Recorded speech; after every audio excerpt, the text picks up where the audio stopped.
Hi, today we will discuss structures from nature to skyscrapers. First, we have very common structure in nature, a tree. A tree can be as tall as 300 feet and covers 30% of the Earth's dry land. And as you can see, uh, a tree can have a central column, the trunk, which supports the framework of limbs, branches, and twigs.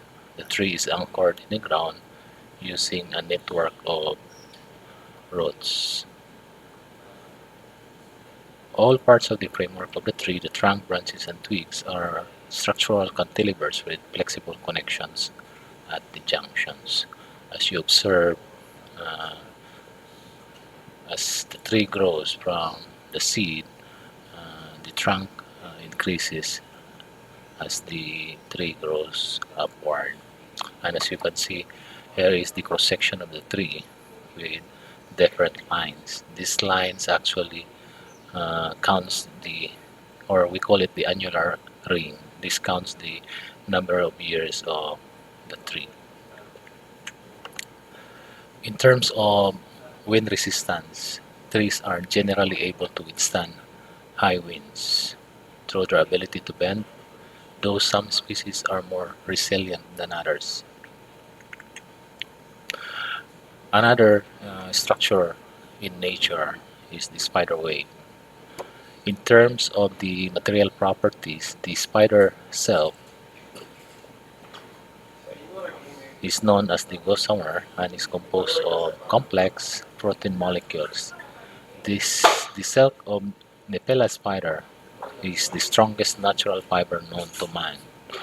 The tensile strength of spider silk is greater than the same weight of steel, and of course it can be stretched up to 30 to 40% before it breaks.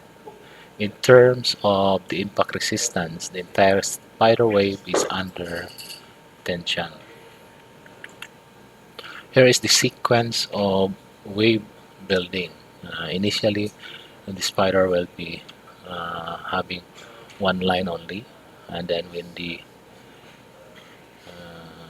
wave reaches the other side, it will go to the center or at the middle and form uh, another wave, and it continues until it makes this one, and then after that it will make a radial waves, as you can see at the last portion.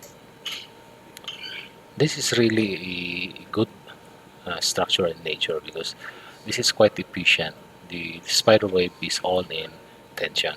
Uh, if you can make a structure that is made to carry tension, then that would be the most efficient one. But of course, in our natural or in our man-made structures, it's quite impossible, or it's quite difficult to do that.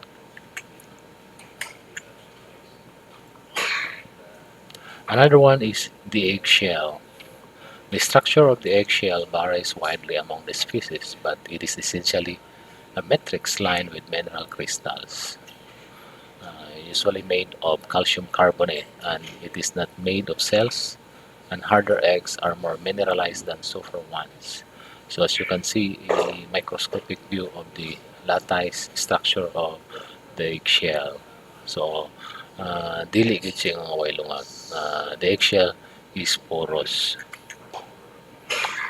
In terms of the material properties, the eggshell of or the birds are the hard-shelled eggs. The eggshell comprises approximately 95% of calcium carbonate crystals, which are stabilized by an organic matrix. The shell thickness is actually the main factor that determines the strand, and the standard bird eggshell is a porous structure, as you can see in this microscopic view of the eggshell. Also, in terms of strength and shape, the eggshell is strong in compression but take note, weak in tension. Young chicks are not strong, but are by exerting point load forces on the inside of the shell, they are able to break out unaided. Because the chick has an egg tooth, which it uses to start a hole. It is the arc dome shape of the eggshell that helps it resist tension. The strength of the dome structure of an eggshell is dependent on its precise geometry, in particular the radius of curvature. The larger the radius of curvature, that is the flatter the dome, it is weaker. Another one is soap bubbles. The soap bubbles have surface tension. This bubble exists because the surface layer of a liquid has a certain surface tension that causes the layer to behave elastically. Take note, soap acts to decrease the water surface tension, which has the effect of stabilizing the bubble, which is known as the Marangoni effect. In terms of shape, the spherical shape of the bubble is also caused by surface tension. A soap bubble, owing to the difference in outside and inside pressure, it is a surface of constant mean curvature. If or when two soap bubbles merge, they will adapt the shape with the smallest possible surface area. So, with bubbles of similar size, their common wall will be flat. Smaller bubbles having a higher internal pressure will penetrate into larger ones while maintaining their original size. Also take note that since the surface tension is the same in each of the three surfaces, the three angles between them must be equal to 120 degrees.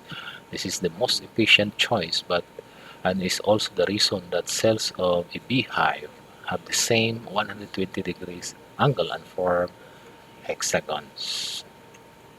As you can see, this is the Eden project in Cornwall, United Kingdom. So it's the structure is really beautiful. Aside from that, we have the human body. The human skeleton has 206 bones that form a rigid framework to which the softer tissues and organs of the body are attached. Vital organs are protected by the skeletal system. So the human skeleton is divided into two distinct parts. The axial skeleton consists of bones that form the basis or the axis of the body, neck and backbone, the vertebral column and support and protect the organs of the head and trunk. The appendicular skeleton is composed of the bones that make up the shoulders, arms, and hands, the upper extremities, and those that make up the pelvis, legs, and feet, the lower extremities. In terms of the material properties, most bones are composed of both dense and spongy tissue. A compact bone is dense and hard and forms the protective exterior portion of all bones. In terms of the bodily movement of the muscles, the skeleton not only provides the frame that holds our bodies in shape, it also works in conjunction with the body's 650 muscles to allow movement to occur. So just like this one, a double cantilever of the human body. Aside from that, humans can form what they call the Torres Humanas. This is usually done in Spain. We call it the Tower of People. As you can see, it's just like a tree. There are a lot of roots at the bottom or a foundation, and the human tower decreases up to the top portion until only one person is on the top. Also, we can use the human body to model some of the well-known structures, just like the Fort Bridge in Scotland. As you can see, this is a two cantilever system with can carry a weight at the middle, and the arms forming in tension, and of course the wood in compression. So with the body of the two men is in compression. Aside from that, they are saying that the human body forms a tensegrity. What is tensegrity? It's a structure composed of tension and compression members. So as you can see, the tension are wires and the compression are struts.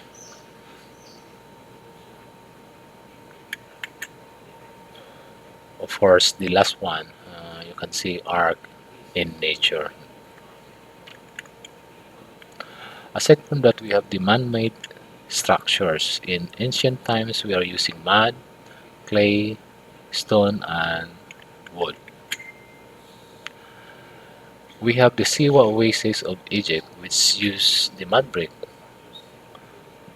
which is a material that is air-dried brick made of the mixture of loam, mud, sand, and water mixed with the binding materials such as rice husk or straw.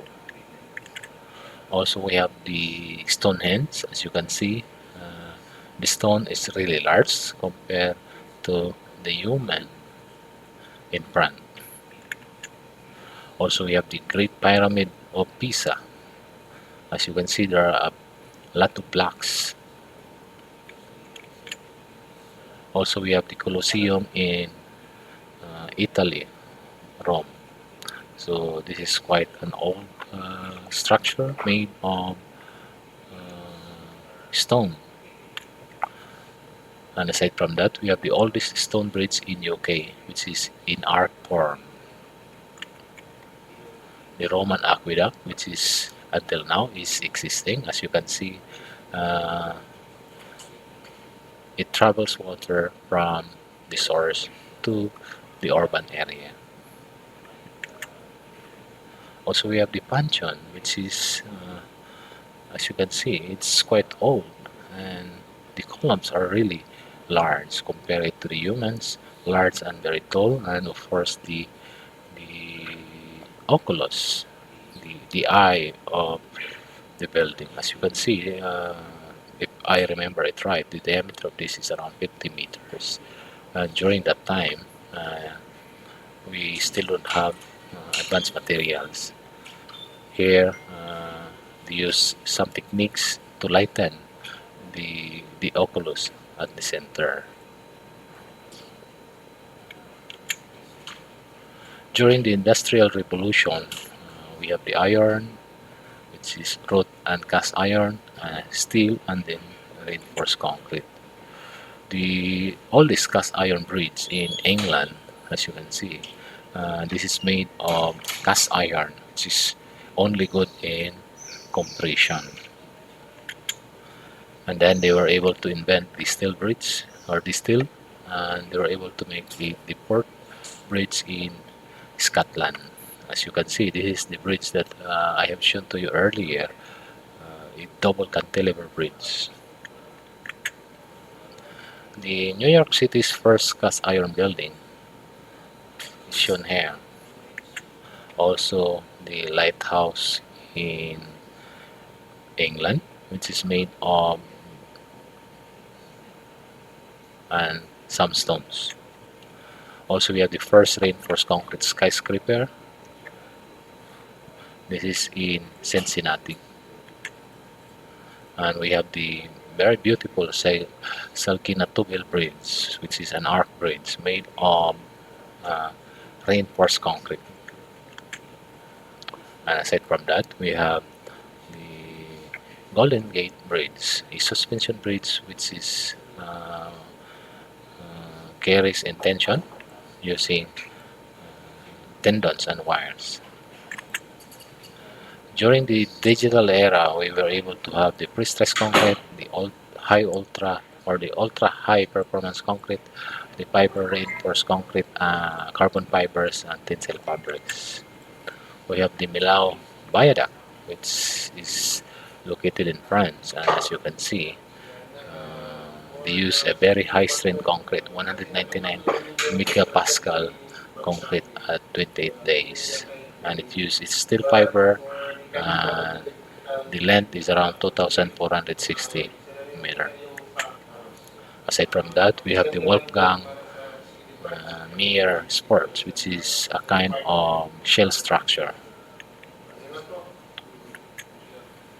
And we have the ultra high performance fiber reinforced ductile concrete in South Korea. And we have the Millennium Dome using the pencil fabric. The present and beyond, we were able to have computational tools, lightweight and composite materials, and the 3D printing. With the advent of the computer, we were able to uh, make use of the finite element method. Actually, the design of airplanes is the precursor of the finite element method. They want to analyze this one because this will contain a lot of elements, which is quite cumbersome if you do it compute it manually. So they were able to use computers, and here it's used the bone basis stress. This is one of the the failure criteria. As you can see, blue ang pinakaubos. The lowest value is blue and red as the highest value. So as you can see at the support, gives the highest bone basis stress. So this is highly stressed at this portion, and most probably this will be the point of failure. Aside from that, we were able to make programs to compute for the form finding structures. This is one of the structures they have built in Amsterdam. Aside from that, we were able to do 3D printed house. This is just a prototype, but we are going there. Aside from that, we have designing efficient specific 3D printed cast with lightweight structures model. So you no longer have to carry a heavy lamp. We can always use 3D printing to cast this lamp of a certain or efficient specific. Aside from that, we were able to do some topology optimization because of the computers.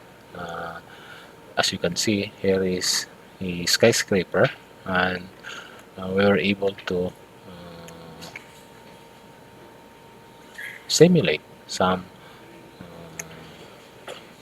external skeleton to carry the skyscraper in terms of the lateral force. As you can see, the formation or the shapes is quite beautiful. Here are some examples of the skyscrapers which use topology optimization. And so with this bridge, as you can see, it is quite different now compared to the previous designs that we have. And aside from that, we have the active energy building. They try to simulate this one, and as you can see, there are small wires in the figure. Of course, they try to simulate the forces through these small wires, so that they will be able to determine the possible location of the columns. As you can see, aside from the columns, they have to reinforce it with some skeleton at the top portion. And here is the actual application of that building.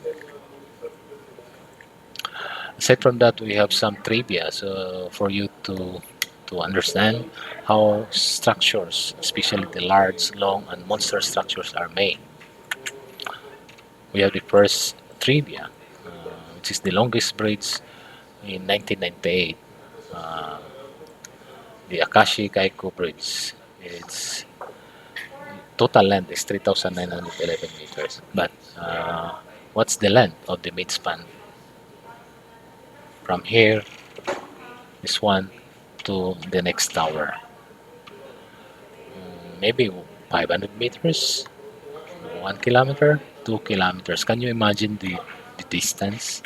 The length is around 1,991 meters. The central span. If you can still remember from,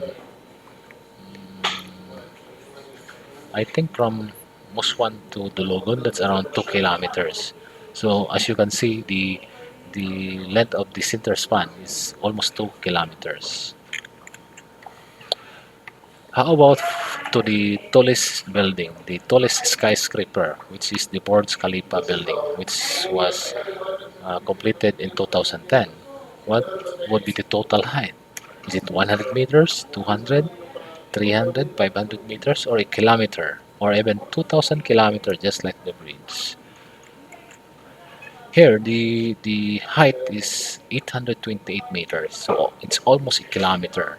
Of course, the suspension bridge is almost 2 kilometers. Here, we the tallest building is almost a kilometer. But actually, there is a building in the Middle East that's more than a kilometer. They are trying to design that one. I don't know if they were able to build it already, but what it shows us is that it's possible that we can reach around a 1 kilometer high skyscraper. Another one, the longest shape, ship, longest ship, the Seawise Giant. Of course, it was decommissioned in 2009. Uh, what would be, what do you think the total length? The total length of this is almost half of a kilometer. That's 458 meters. So just imagine, that's quite long already. And aside from that, we have the last trivia, the monster plane. This is the largest passenger plane. We call the Airbus 380, which was uh, built in 2005. What do you think the length and span dimensions of this monster plane? Is it 100, 200, half kilometer, or 1 kilometer? Here, it gives us the dimension 72.7 meters by 79.8 meter. So that's almost 80 by 80 meters. I don't know if you can imagine that 80 by 80. 100 by 100, that's 1 hectare. So the plane will almost occupy a 1 hectare land. That's how these monster structures was made. And that's all for the structures, and I would like to thank you for listening. I hope you were able to appreciate the different structures from nature to man-made structures. Thank you.